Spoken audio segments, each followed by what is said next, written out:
Good morning, everyone, and welcome to this morning's virtual House of Lords breakfast. It's a little bit of a different one. Lord Bilimoria is on his way to the ITN studios. He's actually chairing a CBI conference today. So, Lord Bilimoria, I'm hugely grateful because I know you've swapped things around to make it with us this morning. And you've got a busy day ahead of you, so thank you. And we are also joined by the fantastic entrepreneur, James Lohan, MBE, the gentleman right in front of me. We will be in conversation discussing his entrepreneurial journey, learning more about Lord Bilimoria, James's successes, his failures as well, if you've had any, James, and also beginning to look at the future and how Britain looks in terms of bouncing back in 2021. James Lohan, MBE, I'm just going to give you a little bit of information about him. He's the co-founder, as hopefully you've all tried it, the Mr. and Mrs. Smith Hotel Group and the whole international booking service as it is today. He and his wife, Tamara, founded the company in 2002. And it's grown into more than 1 million members worldwide. I didn't realize it was that big, James. So it's a huge number of members worldwide, looked after by employees in London, LA, New York, and Singapore.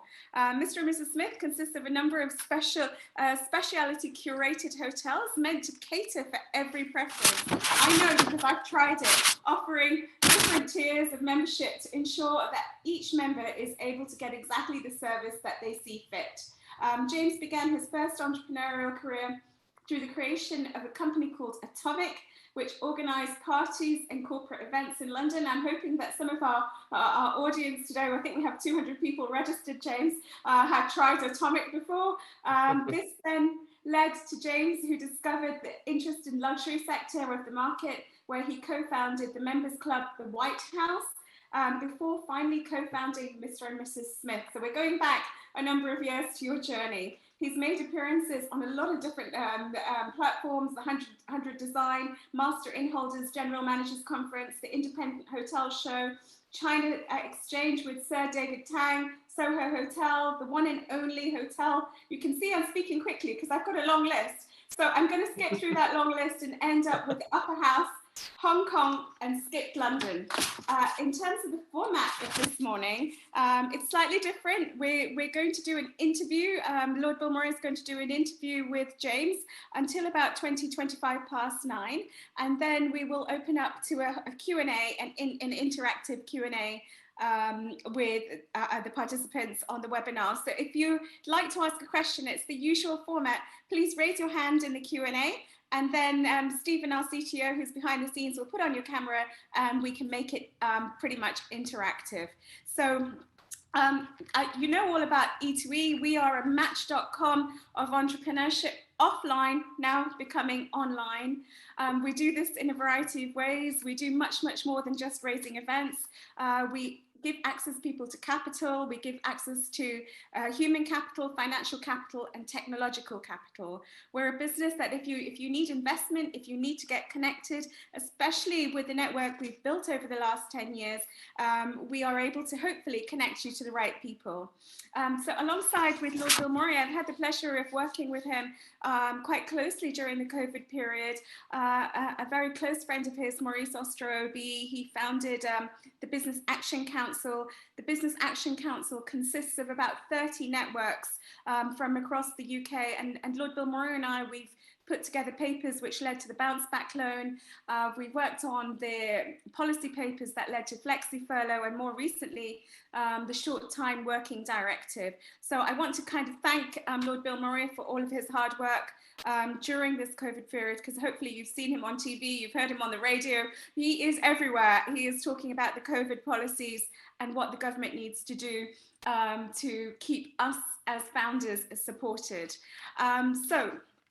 What I'd like to do next is really talk to you about Lord Bilimoria and just give you a little bit of a background on him, and he's going to then talk to James. I know many of the entrepreneurs on our webinar this morning are from the travel industry and that sort of background, so hopefully you have a lot that you will gain from talking to both of them. So just a little bit about Lord Bilimoria, CBE, DL, FCA. He's a British Indian entrepreneur. He's the founder and chairman of the Cobra beer brand. This is now a joint venture with Molson Coors. He is also the chairman of Molson Coors Cobra India. Lord Bilimoria of Chelsea is, as you know, a life peer at the House of Lords. He was elected president of the CBE, where he's now president of in June 2020. Before being appointed as a peer, there's never been a Zoroastrian Parsi representative of the House of Lords. He is the first one. So Baron Bilimoria received the highest honour bestowed to Indians outside of India, the Pravarsi Bharatiya Samman, which was granted by the head of state. It's the biggest award you can get in India. He serves on a range of advisory boards. I'm going to mention just a few of them: Seven Hills, Birmingham Business School, Cambridge Judge Business School. He is also the founding chairman of the UK India Business Council. He's the former senior executive director of the Booker Group, now Tesco PLC. He was appointed the youngest university chancellor in the UK when appointed at Birmingham University. These are just some of his accomplishments. If you go to his website, you will see I've just taken a snapshot of his background. So combined together with Lord Bilimoria and James Lohan MBE, we have a powerhouse this morning. We're not in the House of Lords, but we are with a Lord, and I'd like to pass over to Lord Bilimoria to say a few words and kick off the discussion, please, with James. Lord Bilimoria, thank you. I know you've made a lot of time this morning to do this, despite being so busy with the CBI today. Thank you very much, Shalini, and welcome to all of you. I'm so sorry it's not actually in the House of Lords. And those of you who've been to those events know that they're always packed out. It's usually standing room only. So I'm sorry about that, but there are so many of you here on this call now, so welcome. Shalini, thank you for the very kind words of welcome. And James, a very warm welcome to you, to E2E, of which I'm proud to be a founding director. And Shalini does amazing work for all of us and for entrepreneurship in the UK. Now, your story and what we like more than anything is to hear stories of fellow entrepreneurs, of how you started your businesses, how you built your businesses. And yours is an amazing story. And Shalini's given us a little bit of background. So tell us, James, how did you come up with the idea? And you started with your wife. Yep. Was it her idea? Was it your idea? Well, she was, you've yeah. worked together. So, and why the name Mr. and Mrs. Smith? And how, can you just tell us about the origins and how your early days?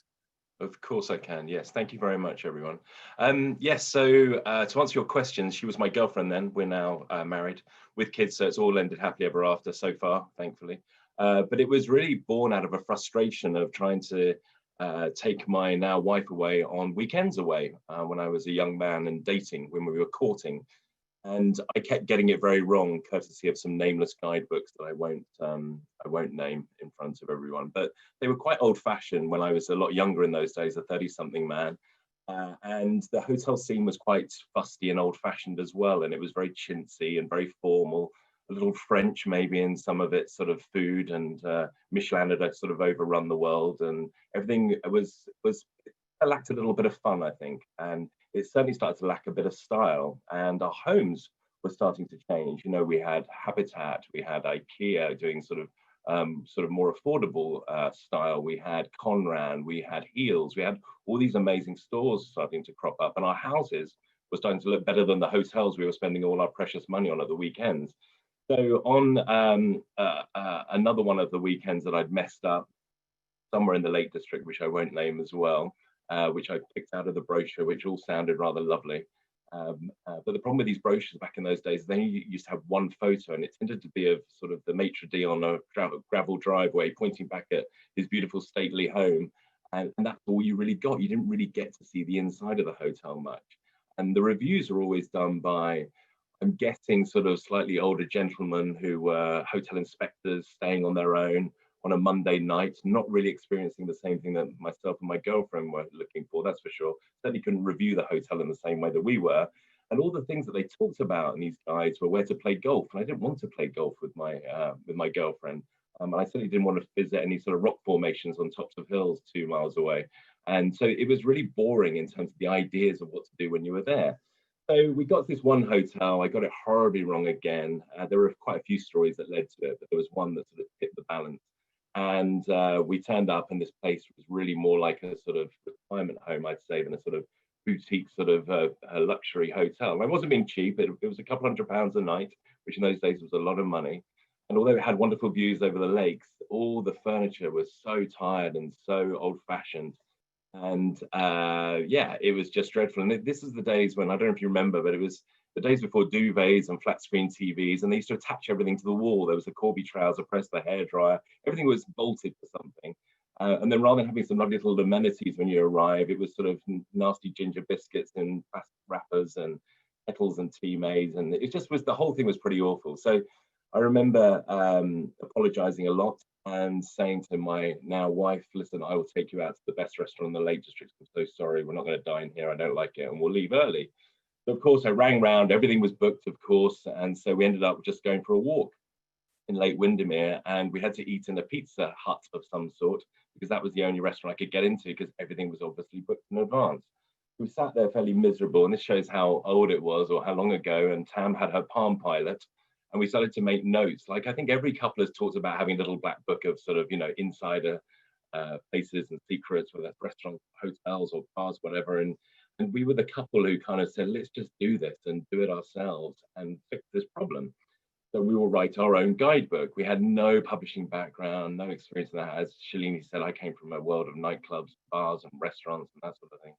So, but I really didn't think it would be that difficult to produce a book. I just, you know, when you're a naive entrepreneur, as I'm sure many of the audience know, naivety is a wonderful tool for getting on with things. You keep going on and getting up the next day and smashing the next problem. And so we just kept going with this sort of idea. And to start with, we thought we'd sell the idea to a publisher, but all the publishers turned us down. They said it was a bad idea because we wanted to reinvent this way that guidebooks were written. We wanted to use reviewers who we would now call influencers, but this was pre-social media. We didn't want to use hotel inspectors. We wanted to use couples. We wanted to do lots of different things. We wanted to put a membership card inside every single book and try and bring some nice gifts for anyone who presented this membership card to the hotel, like a bottle of champagne on arrival or a room upgrade. We wanted to use one photographer that was going to be a bit more expensive than using the photography that the hotel guide world would use. Everything we wanted to do, we were told, no, it's a bad idea. We ignored all the advice and all the turn downs and decided we would self-publish. So we remortgaged our house, borrowed some money from friends and family. Everyone who was involved in the book, we decided could not have worked in publishing was the rule, because we were sick of being told what we couldn't do. And we went away and we decided to get our book done ourselves. And we did that. And we did that successfully until such point that we didn't realize that you couldn't just ring Waterstones or Borders Books and ask them how many they'd like us to deliver. You had to go through, obviously, a distributor. And the problem is all the distribution houses were owned by the publishers that had all turned us down. But the whole story then fell flat on its face. And we were in real trouble because we'd taken everyone's money, we'd got all the hotels on board, and we couldn't get the book onto the shelves. It was impossible. You had to go through a distributor. We managed to find the last independent one in the country called Portfolio Books, who we went to, and thank God we found you. Please, can we work with you and you put the books on the shelves for us? And they said, we like you, we like your book, but you need to have 2 books because it's such a low margin business. We don't let our agents go out unless a publisher has at least 2 to 3 books. So we pleaded, maybe begged, borrowed and steal a few thoughts and ideas on the press that we hadn't quite secured yet, and told them all about our wonderful marketing plans and how they're going to miss out on the next big thing. And they eventually gave in and said, okay, go on then, we'll do it. But you won't sell more than 5,000 over maybe a 3 to 5 year period. I was used to putting 2,000 people in nightclubs every Saturday night, so I couldn't get my head around that. And so I said, well, 10,000 is our break even. We're going to print 10,000. You just get them on the shelves and let us do our bit. And then we did treat it like a nightclub promotion. We flyered the whole of London with giant do not disturb signs with who are Mr. and Mrs. Smith. We did flyers in every doctor's, every dentist, everywhere I could put things. Every nightclub promoter friend I had, we used to mail shot them a flyer with this new book idea. We obviously set up a very basic website, not a transactional one that we have now. And we launched, and we had the most unbelievable PR, which was my background prior to all of this as well. We had the front page of the Guardian Travel and 6 pages in the Sunday Times Style, and the whole thing went nuts. And it ended up being super tiered at Waterstones, and we sold 10,000 in the first 2 months, had to reprint, and that book went on to sell 100,000. So very quickly catching up today, we built a brand quite quickly. Off the back of that, we built a membership that people were starting to sign up for their card that was inside every single book, because we knew we wanted to sell something to them in the future, which then became Holidays, which is our business today. And we went digital in 2006, where we started online bookings. We raised some extra money and we started to curate hotels from around the world and build our collection. And so really fast forwarding today, as Shalini said, we have about 1 million members around the world. We have 1,400 hotels that are handpicked by us, that are anonymously reviewed by the influencers that we still use today. And you can book all those online. So we built our own technology stack, our proprietary technology that allows us to get live availability from all the hotels. And then we run a 24-hour travel team as well for people that want to have the human touch. And that's what we are today. But just answering your last question, the Mr. and Mrs. Smith idea came from, it's a throwback to a long time ago when people started dating again after the war, went off to hotels in the countryside to stay with their loved ones, but were out of wedlock. And that was very frowned upon in those days, as my mum would tell me. So they used to sign it under as Mr. and Mrs. Smith, and that's where the Mr. and Mrs. Smith name came from. It's a bit of fun. It's a great British dirty weekend in the best possible taste, Lord Bilimoria. There you go. That's it. Well, great. Thank you so much. And you know, that is such a classic story of an entrepreneur's idea, just like my idea for Cobra Beer, is you're dissatisfied with a product or a service, and you think, I can do this differently, I can do this better, and I can change the marketplace forever. And that's exactly what you've done. That's absolutely marvelous. Now, before I leave you, I'm just going to move out of this car and get into the ITN building, and I'm going to keep talking to you. That's okay. And Shalini will take over from me, but one question I'd love to ask is, how have you managed to deal with this year, with the pandemic? How has that been for you? What have the challenges been? What's your strategy been? And how do you see it going forward? Yeah, absolutely. So travel obviously was hit very hard. I think probably the only other business that's hit worse was events business, I would say, and then bars and restaurants, that kind of thing, hospitality. So we were hit very quickly, very fast, and very hard. And we acted very quickly. And we decided right there and then to make the difficult decisions early rather than wait and see what happened. So we made some tough calls on redundancies, and did sadly have to lose, quite a chunk of our team at that time. But we felt that it was the right thing to do at the time. This was pre-furlough even being announced. We decided to do that. We decided also to go completely remotely pretty quickly as well. My wife, who's very technical, sort of saw the writing on the wall on that and said, we need to get rid of our offices. So we did that as well.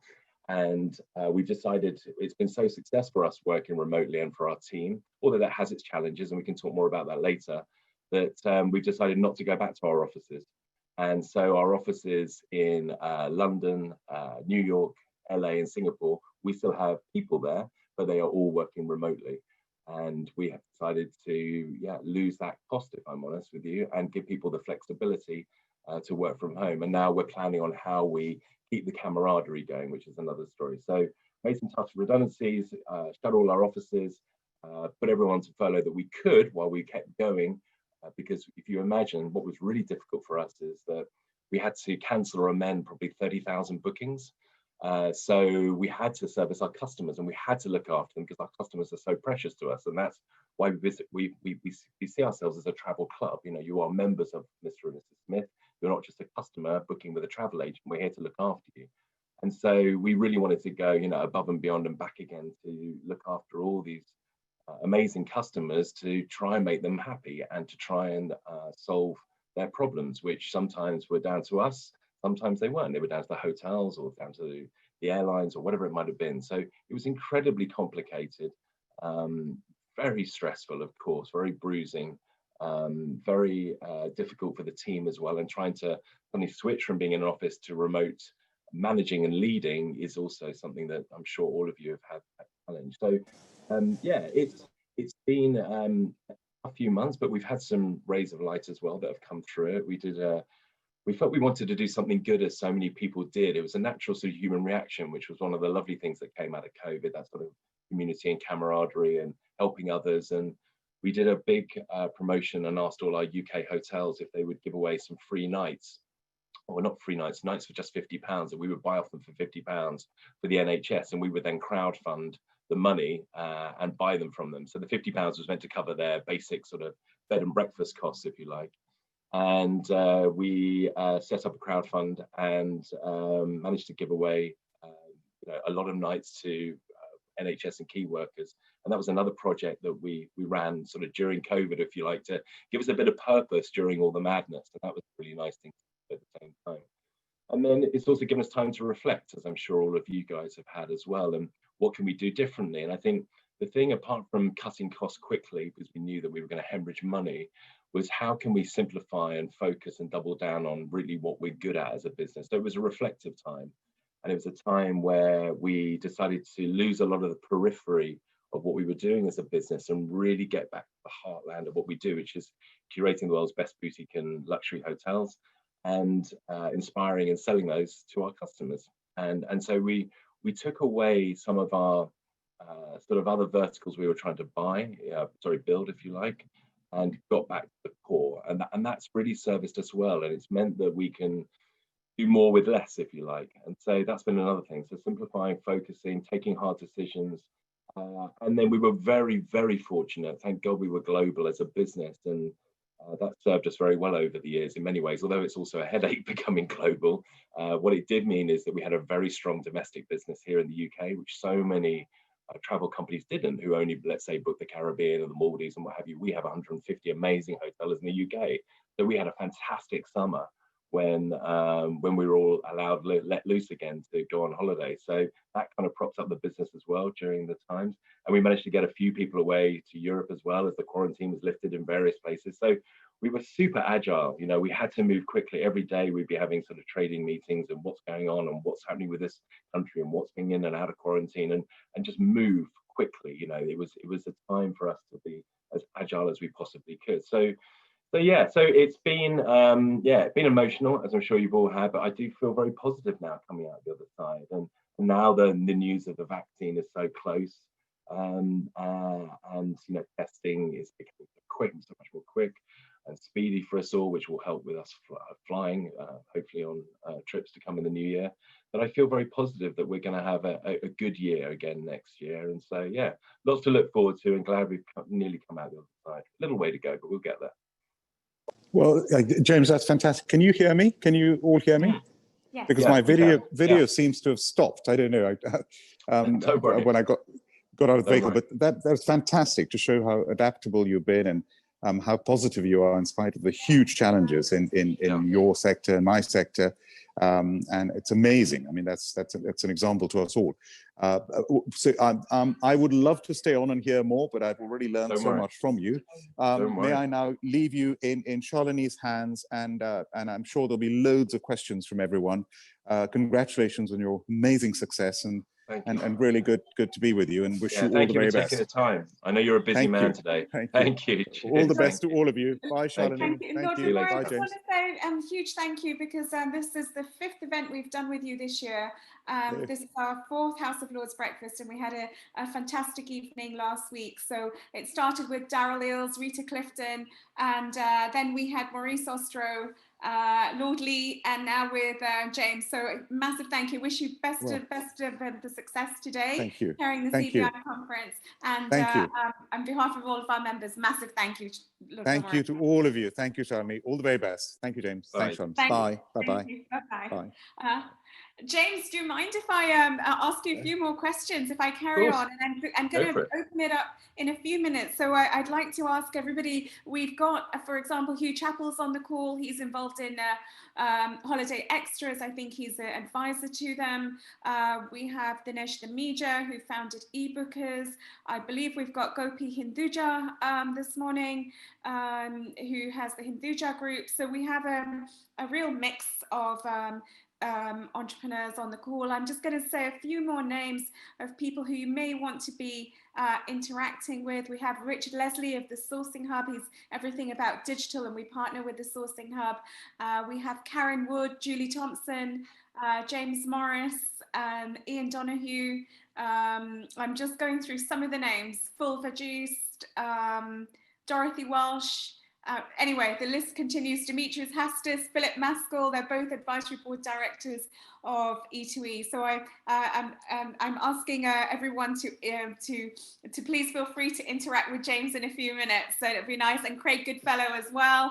So lovely to have such a wide audience, but quite a lot of people from the travel sector. So you were saying earlier that you had to cut costs quite a bit, and you shared with us that you had to let go of a tranche of people, and then also you mentioned that you are now you've considered everybody working from their own houses, and you're closing Yep. your offices. So Yep. my question is, what percentage of your staff did you have to let go of? So about probably nearly 40% of what we, but that would include also new hires that we were meant to make this year as well. So a significant amount of people.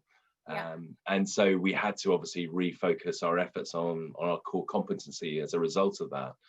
And I think what's interesting, what this this pandemic has forced us all to do is rethink our business and reflect on our businesses.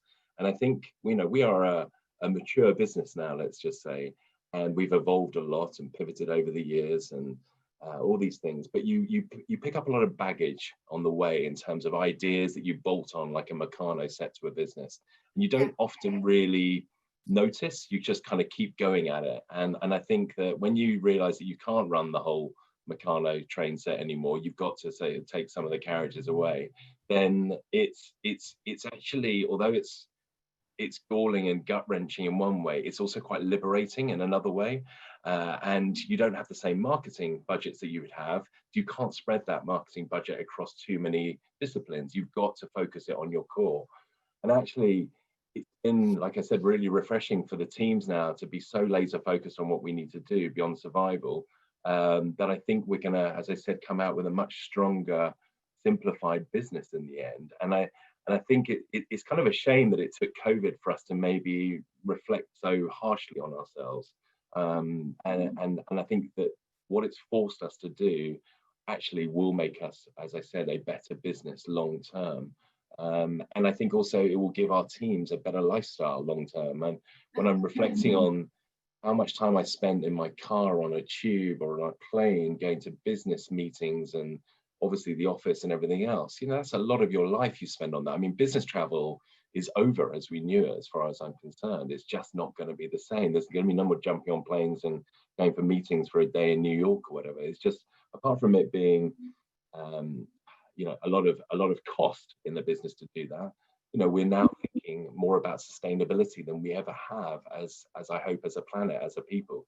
And we've also really reflected on that, and we're trying to re-engineer the way we think about travel going forward, for us and for our customers.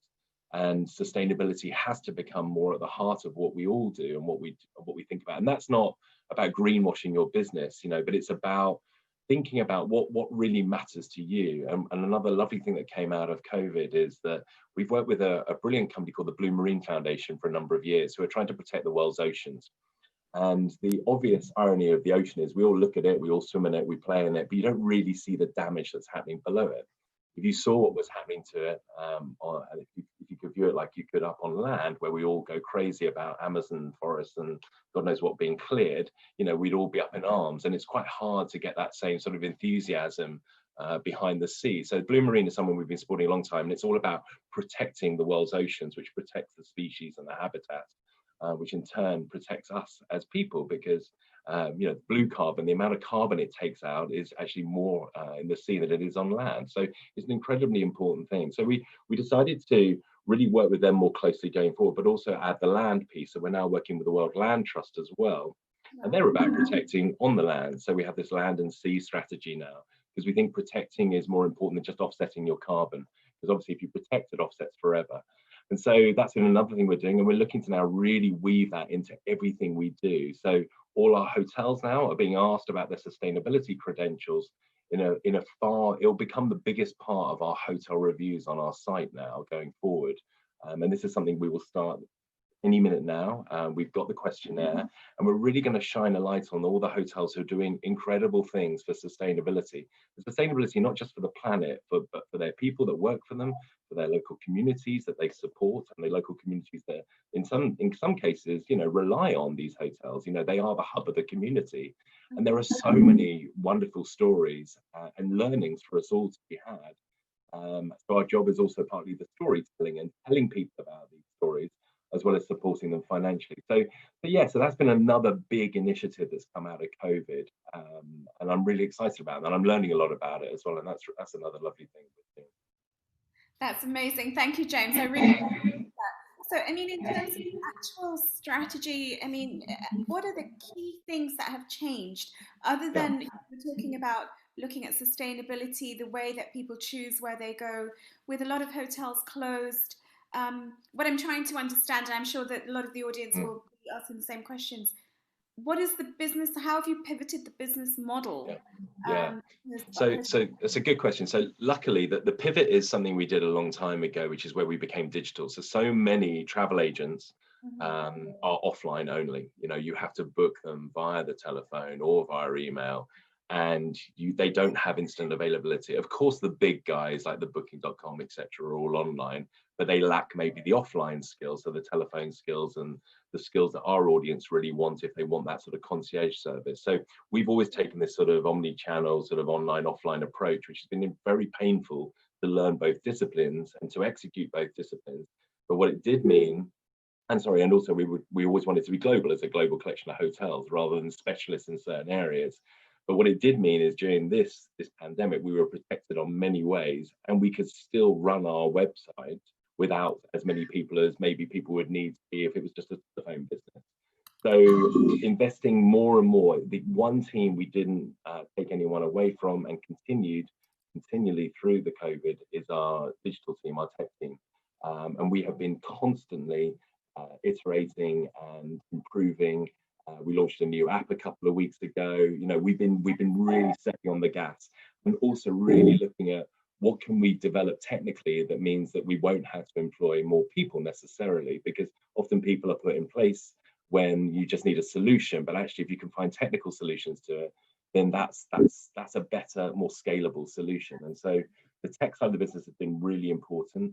We've been reviewing outsourcing certain things in the business as well that gives us scalability as and when we need that flexibility.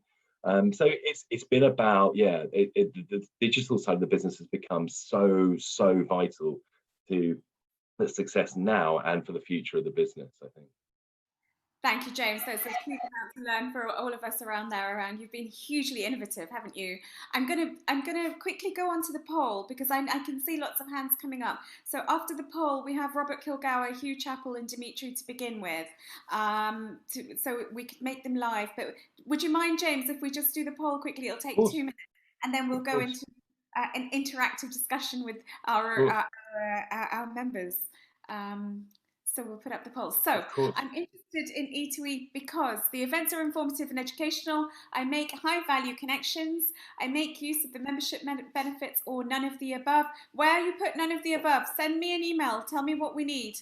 Number 2, which of the services listed below would you need the most? Business services, consultations with lawyers, our accounting partners, consultants, receiving flexi mentoring, finding a non-exec director, meeting like-minded people, fundraising, offering your services, are you promoting your services to our members, or none of the above? Again, let me know.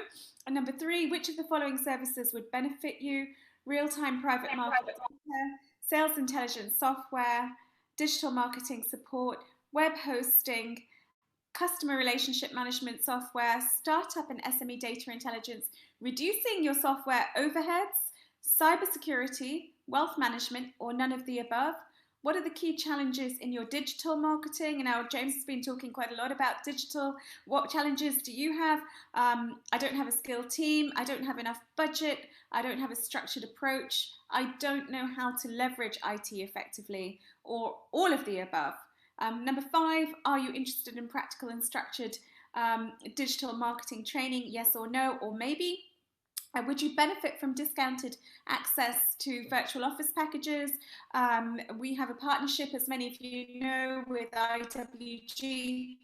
They give 3 months free, 50% discount on any 6-month contract or more, 10% discounts on office using only 6 months free, unlimited access to business lounges if you're a member of E2E, if you need to use one. So it's yes or no. Number 7, if you're interested in discounted membership to the Confederation of Business and Industry, the CBI, yes or no.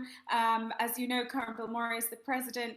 At the moment, we can give free membership for 6 months to the CBI, and then there's a discounted fee thereafter. So if you're interested, let us know. Number 8, when do you think that you'll be able to attend a physical event this year, Q1 next year, or later than Q1 next year? So if you say yes to this year, I think I'm going to ask my team whether we can do a physical Christmas party. They're not going to like me about that. Are you prepared for Brexit? Yes or no? And are you prepared for a possible no-deal Brexit coming up to the 31st of December? Yes or no? Really, really grateful. If you haven't answered those questions before, please take your time to fill it in. We really appreciate it, and we will make referrals as you need. Right, so I'm now going to move over, if I may, to I can see Robert Kilgauer. Robert, good morning. Morning. How are you doing? Can you hear me? Yes. Yeah, no, good. Good, thanks. Good. Yeah, I've still got this on from, it was St. Andrew's Day yesterday. So I was wearing this jacket. So I've just thought I'd put it on this morning just for this call. So. Well, I'll hand over to you to ask a question and talk to James. I'd just like to say Robert is one of the investors in E2E who sits on our advisory board. He's an amazing chap in lots of different things, including healthcare. Excellent. Hi, Robert. Yeah. Thanks, Shalini. James, I am a member, and obviously haven't been using you much of late. But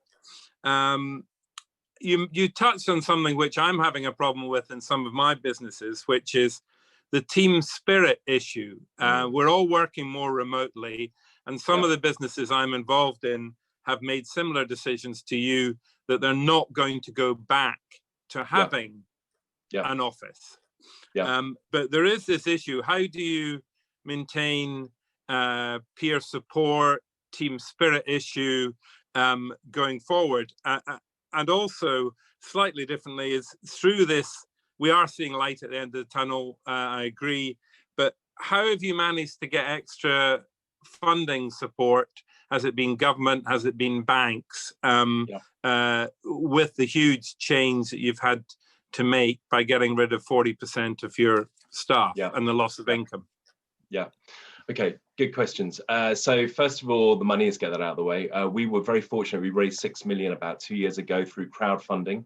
And so we haven't spent it all, thank God. So we had a few million in the bank left, and that with furlough and the cuts that I've talked about has allowed us to weather the storm. We may potentially raise a little bit more in the new year, but we're waiting for the vaccine and hopefully a bit of a pickup in business before we go out. We want to go from a position of strength, obviously, rather than weakness. And so, so we're okay. And we've been very fortunate that many of our members, I hope, because we've been good to them, we actually offered every member that didn't ask for their money back a 10% additional amount of money on top of their deposit in loyalty money that they were given by us for free to use if they kept the money in the system, so to speak. Although we don't look after that money, it's kept in an account. And so they can use that next year. And so we've given something to them, and they've given us their trust that we'll look after them. So lots of people went that way as well. So that was another reason why we didn't have to raise more funds at the time. So that's the money side. So hopefully, and like I said, we had a very strong domestic summer, which also helped prop us up a bit with the furlough scheme. So, we've been ducking and diving and just trying to, keep everything going. But our hotels have also been supportive with us. They recognise that we're a valuable partner, and they've been paying as much as they can. And so overall, we've come out far less bruised, I think, than some travel businesses, without a doubt. Good. That's the first thing on the cash. The second thing, in terms of keeping people happy, that is a real challenge. I mean, it's not easy. We've been lucky that obviously we've been able to meet in groups of 6 a lot of the time during COVID. And so from my team's perspective, I've been splitting them up and meeting them in 6s. As have lots of other people. There is actually a rule where you're allowed to have, I think, business meetings up to 30 or something ridiculous. There's some small groups. Yeah, if you have a look at it, it's actually, as long as it's a business meeting, you are allowed to meet with more people. So there's a bit of a loop in the law, and some restaurateurs are trying to take advantage of that by saying, and I think as long as you do it safely, and we do it with distancing and masks and stuff, we've managed to have some good face-to-face meetings. I've even had some walks around parks and things like that with people. So we have been trying to meet face-to-face as well. And our plan is, when we come back, as I said, no offices anymore, but we are going to definitely meet regularly with all our teams face-to-face in groups for sure. We'll use our hotels, so we're giving them some money back to do that in, and we'll use their mini conference rooms or whatever it might be. And then we are going to have sort of town hall meetings, we think quarterly, where the whole team is invited to get together, so that we have that sort of, moment together, that time together, and it won't be just about work. It will be also having lunches or dinners or whatever, because I'm a great believer that you need to break bread together as well.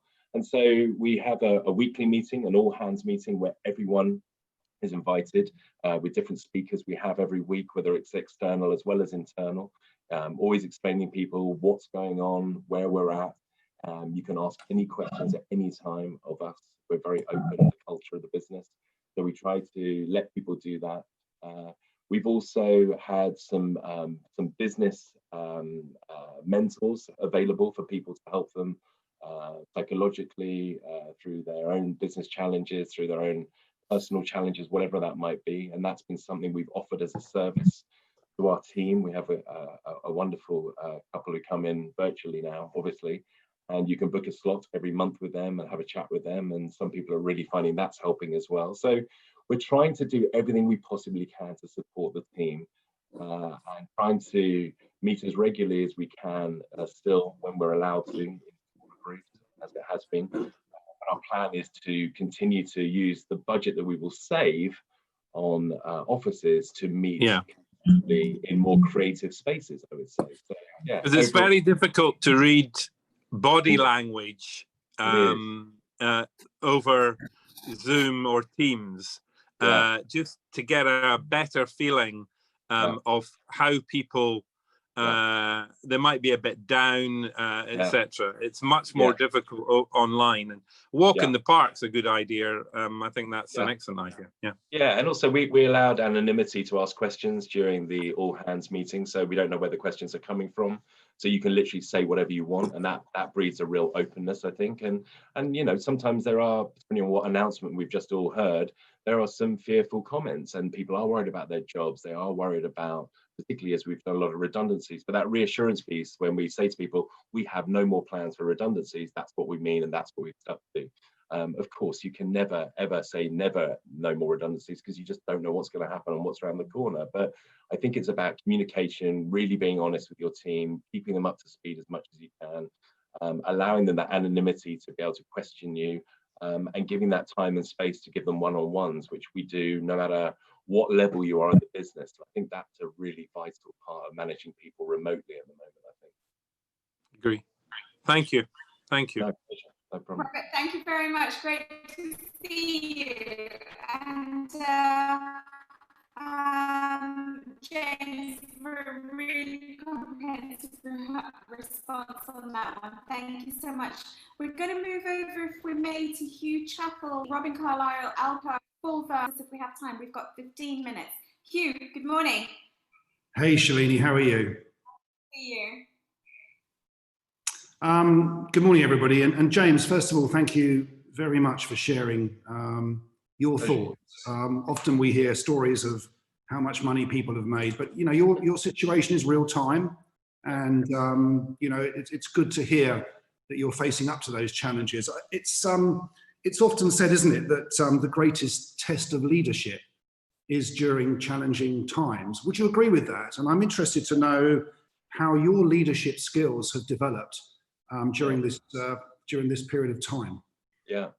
Yeah, I think that's fair to say, and I think you have to step up, don't you, in these times? There's no way around it, and I'm very fortunate that I work with my wife, who is the brilliant one in the partnership, and she's actually taken over the CEO position during the pandemic. There's three of us, so we're kind of like a three-legged donkey between us. So I look after the brand, the editorial, the PR, all that side of the business. She looked after the operations of the business, and Ed, who's our third partner, looks after the finances of the business. So Ed was the CEO before, I was the CEO before that. We've all sort of taken a turn, if you like, and we're definitely with the best one now. Mara has been amazing. And so between us, we obviously work and live together, which is its own challenge. But we're very complementary, I think, in our skill sets and the way that we approach problems, the way we approach leadership, and I think collectively we've managed to sort of work through that, I think, and I think because we are founders and it is our baby and it is all those cliches of our third child and all the rest of it, you really feel it. You feel it probably more than a hired gun, I'm guessing. I just think you do, and we will do everything to protect it and to make sure that the people that we can manage to keep within it, which is still a good chunk of people, you know, it's 100 odd people, will continue to fight another day, and that's been a personal battle for us as well.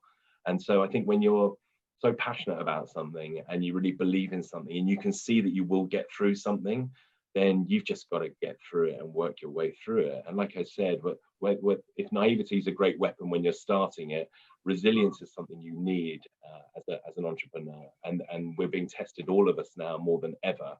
And it's time to step up and really, just get through this. So we ran an ad campaign. We were really lucky. We were invited to we're given a free billboard campaign across the whole of the country, which I can never afford usually. But obviously no one was advertising during COVID, and we were trying to work out what campaign we could do that wasn't kind of inappropriate or relevant, because we can't say, oh, please buy a holiday, because no one was going on holiday abroad at that point. And we came up with this sort of campaign slogan of just "we'll get there," and that's all it was. It was a beautiful picture of an amazing property with just "we'll get there." There's no selling, nothing at all, and it became like our mantra as a business almost. Every presentation that happened after that, it was always ending with "we'll get there." Just don't worry, don't panic, take your time, support each other, do your best. Yeah, you can't do what you used to do because all of you are working part-time or on furlough. Well, not all of us. Some of the senior management are obviously working 7 days a week to keep the wheels on. But we will get there, and we will get through this, and we will come out as a better business. I think providing you've always got that, and it's another entrepreneurial trait that we all have. You've got to have that optimism, because if you don't have optimism, you won't make it. You've got to have glass half full, as an outlook on life. And both Tamara and I have that, and we have that resilience as well. So yeah, it certainly tells you a bit more about who you are, these challenges, and none of us have ever faced anything like this before. Yeah, like I said, I'm now feeling very optimistic about the future. And I've got to ask you one really quick question, because I wanted to ask this as well, and I think this applies to everyone in the audience. And thank you for that response, by the way. I think there's an equation I quite like is challenge equals opportunity.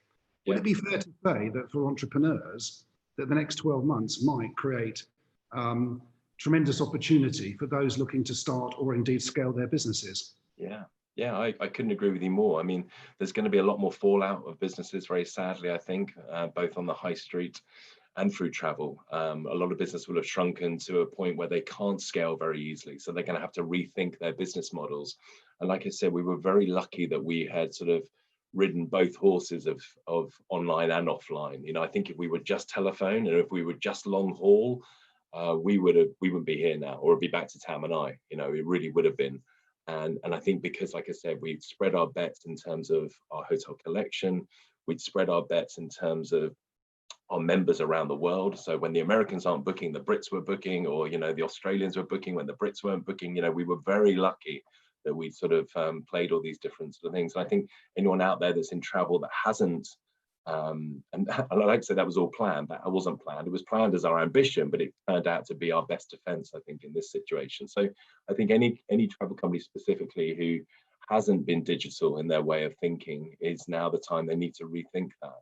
And the last thing that we've been very lucky with is we have a lot of great partners where we, if you like, as a digital boutique bed bank. Again, we can do this because of our technology, where we supply hotels to the likes of British Airways, which they package online and then sell to their customers. So we've had a lot of our business partners, and IHG is a massive partnership we launched just after COVID. It was when they launched just before COVID, where IHG point holders can now earn and burn their points at selected Smith hotels. And scaling digitally through bigger brothers and sisters is another part of the business that we've been very fortunate to navigate our way through. So, think about who else can help you. think about how you can digitally, protect yourself in the future. And hopefully if anything terrible like this ever happens again, we'll all be better prepared next time. Thank you. Hugh, lovely to see you, and thank you for all your Thanks, support of E2E for so many years. So it's brilliant. Hugh's an advisor to Lad Bible. He's an advisor to so many companies. So it's great to have you on, and brilliant questions you've asked. I'm going to be on quick fire questions now, James. So it's going to be quick questions, quick responses, because we have a lot of questions. Yes, no answers. Okay, go on then. I'm not good at yes, no answers. Go on. Dimitri, Robin Carlisle's ready, and then I think maybe Dimitri, Alpa, Fulva, and Julie, if we can get time. We've got less than 10 minutes. We've got 8 minutes. Robin, hi. Good morning and thank you. Just a quick fire question then, as the original question you've already answered.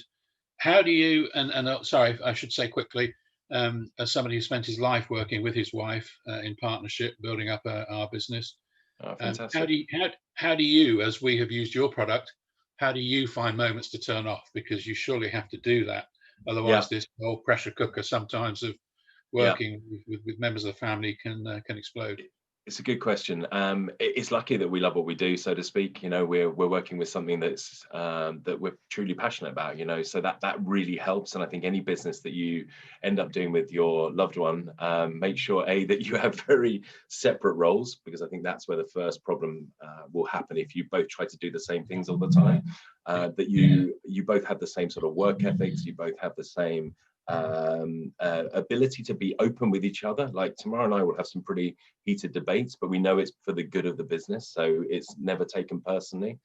And then I think having kids also is a massive distraction. That's the time when we switch off, because they won't allow it. They'll literally take our phones off us sometimes and go, "There's no phones now, mummy and daddy, that's it, we go off on a walk with a dog," or whatever it might be. So I think having some excellent distractions of children and dogs and getting away from work that way is always the way that we seem to separate our work and home lives a bit, I think. But maybe we have very different roles is my first thing. Robin, what's your company? I ran a business called Mobile Promotions for 33 years, and then it was taken over by another company, Star Group Live, of which I'm a shareholder and founder. But it's great that you can share in the highs and the lows. When you've had a good day in the office, my God, it's fantastic. And I think so many couples don't have that additional bond because they haven't shared that, because they're running separate lives. And they may not even understand each other's work that well. Tam and I know each other's jobs and roles and the business inside out, of course. So we really can share when it's great, and that's another level of a relationship.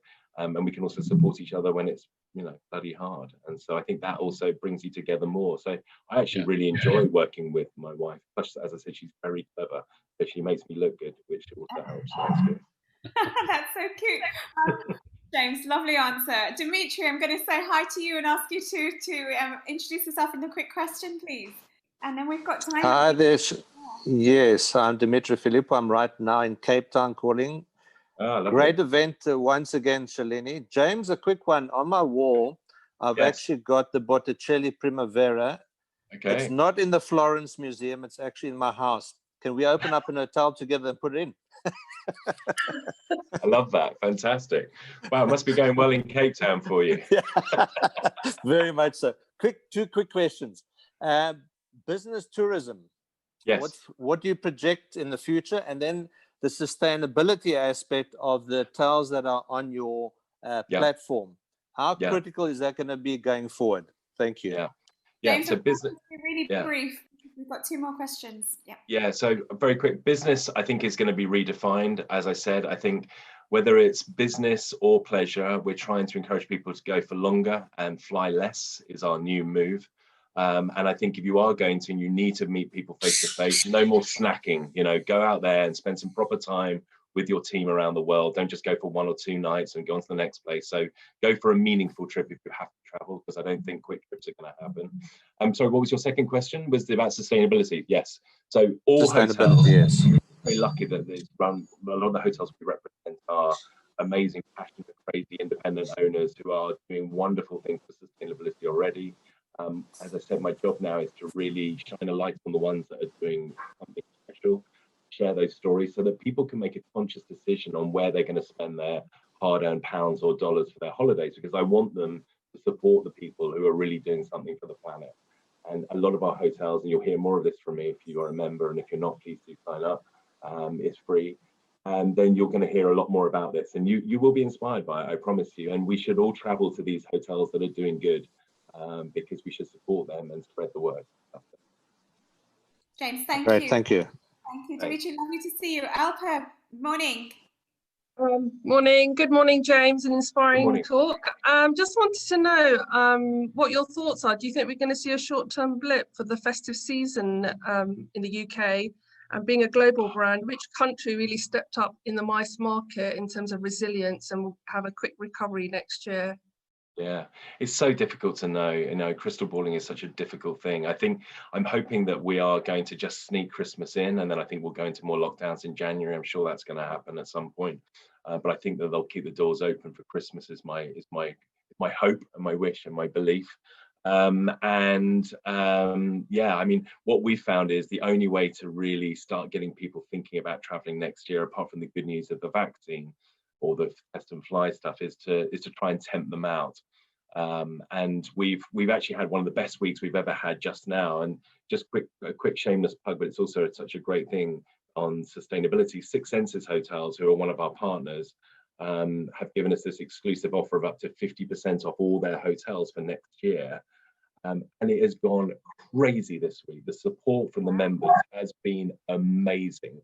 It actually ends tonight at midnight. Any of you can go and have a look on it now on our website. Can you say You're that? talking, Can you say yeah, you're talking half price in the Maldives and things is just, it's such amazing. And we weren't sure how many people were going to come out and buy, because people aren't still buying properly for next year yet. They're still a bit nervous, but giving some great value with an amazing brand like Six Senses exclusively through us, where you know you're going to be looked after, really seems to have done the trick. And we've had a buzzing week, you know, it's been amazing. So I think, you know, we've just got to keep going. Remember, everything is flexible anyway now. This is the new word. You know, whatever you book, try and book something if you can, because you are supporting not just companies like us and the people that work for us, you are supporting the hotels and the livelihoods of so many communities around the world. And that's why travel is so important.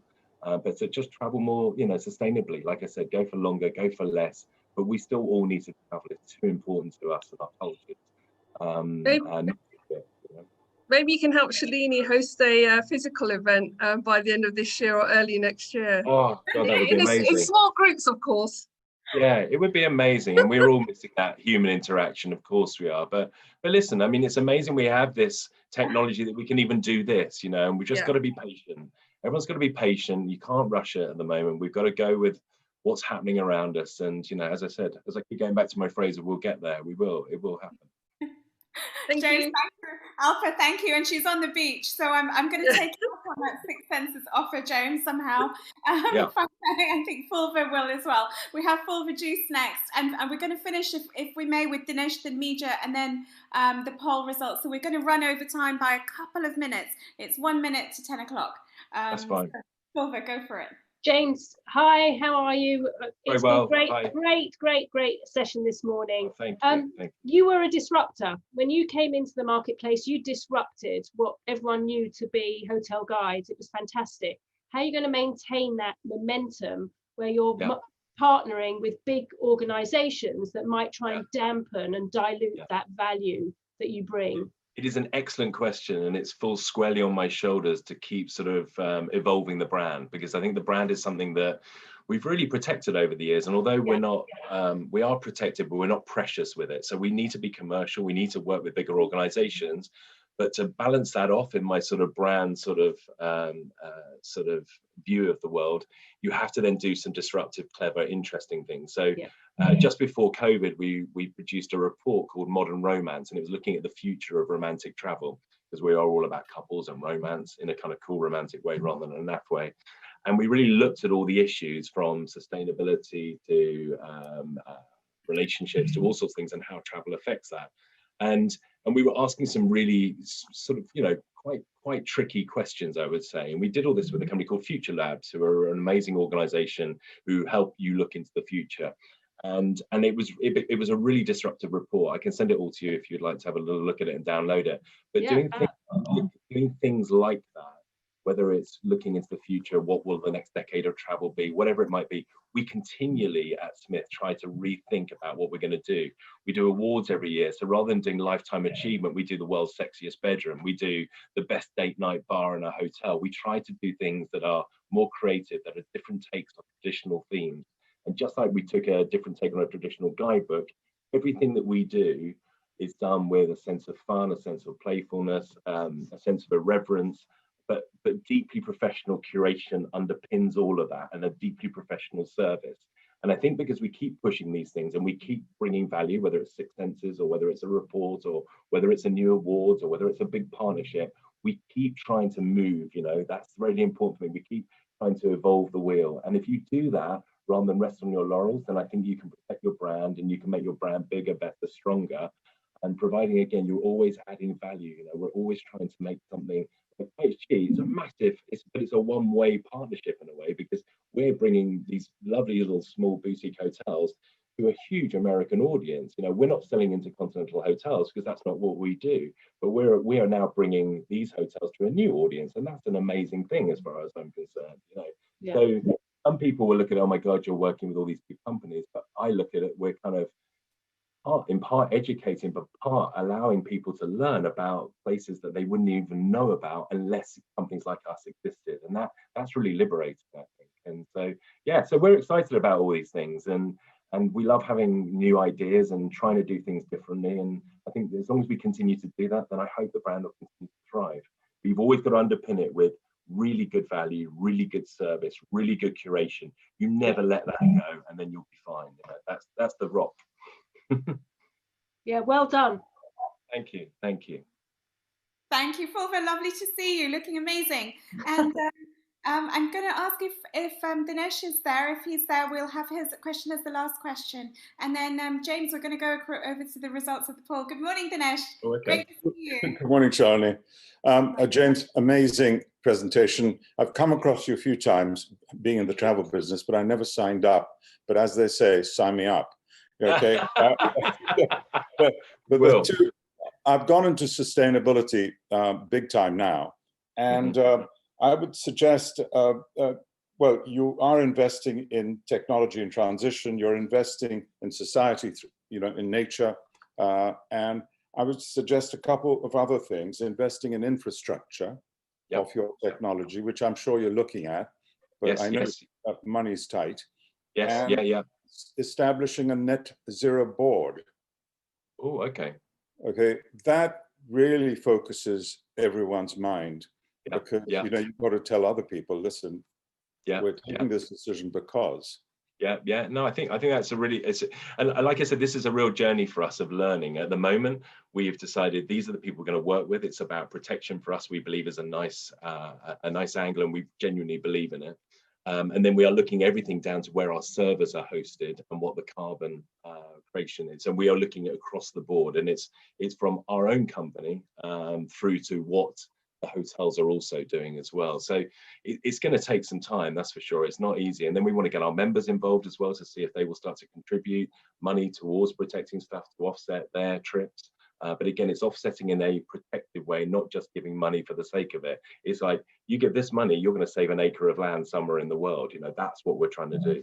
So yeah, we're trying to looking at whether we can get a deal with an energy company now for all our staff to use a green energy for their homes, so we can start to bring it into our homes now we don't have offices.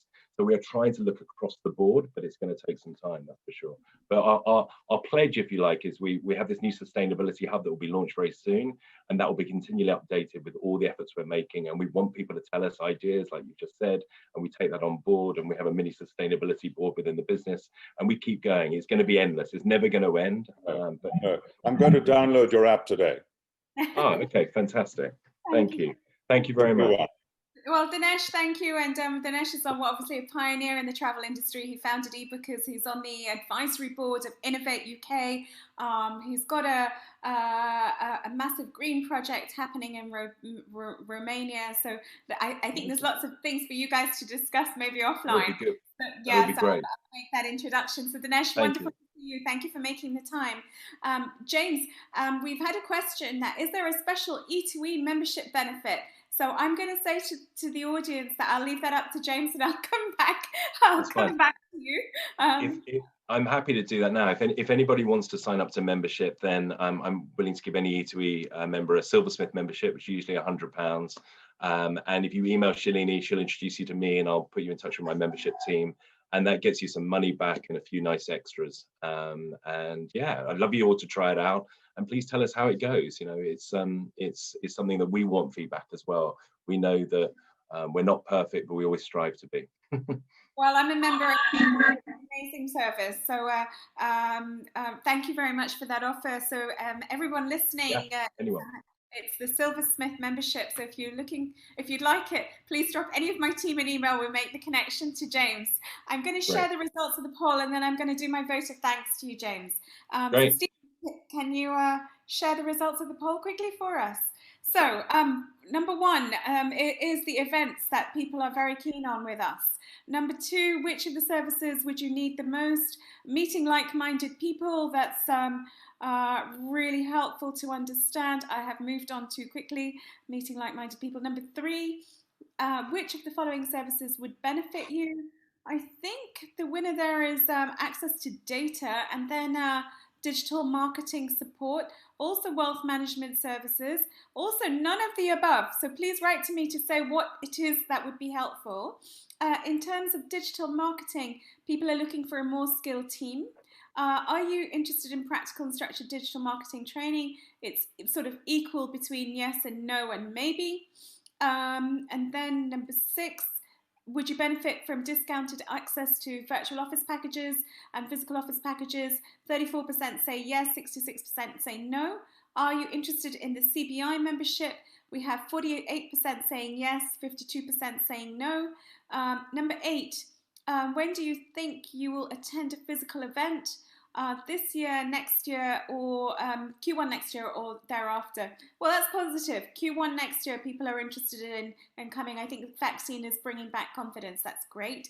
And are you prepared for Brexit? 83% say yes. Yay, that's really good result. Are you prepared for a possible no-deal Brexit? So 66% also say yes to that. So that's actually very, very good.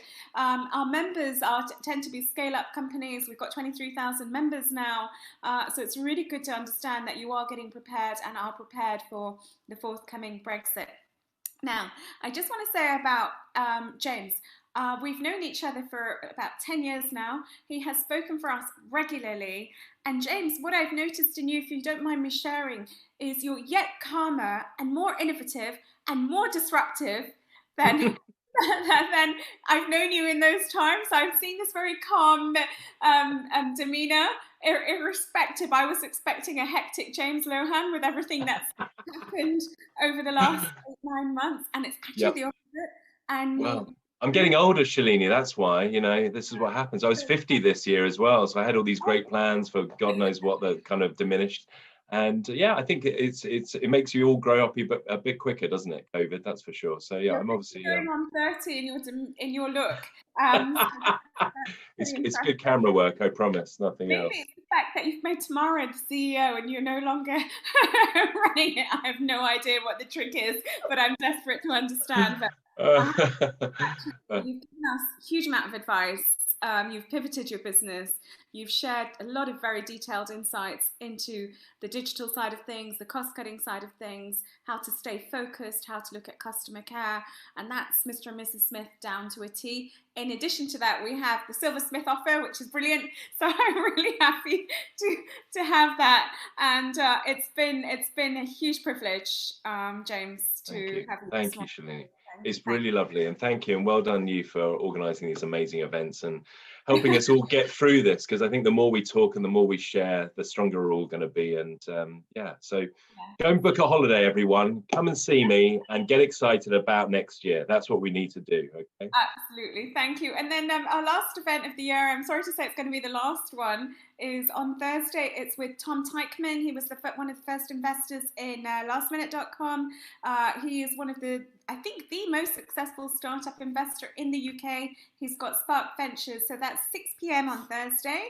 So join us for that. And as I mentioned in the beginning, we're more than events companies. If you need access to finance, access to talent, access to non-execs, access to our network and our leaders, this is what we're all about. And if you are keen on joining our mentoring program, we're running pro bono a structured mentoring program between now and March. You get 6 sessions of 3 hours of peer-to-peer mentoring plus one-to-one facilitation, which is 3.5 hours of one-to-one facilitation in that time.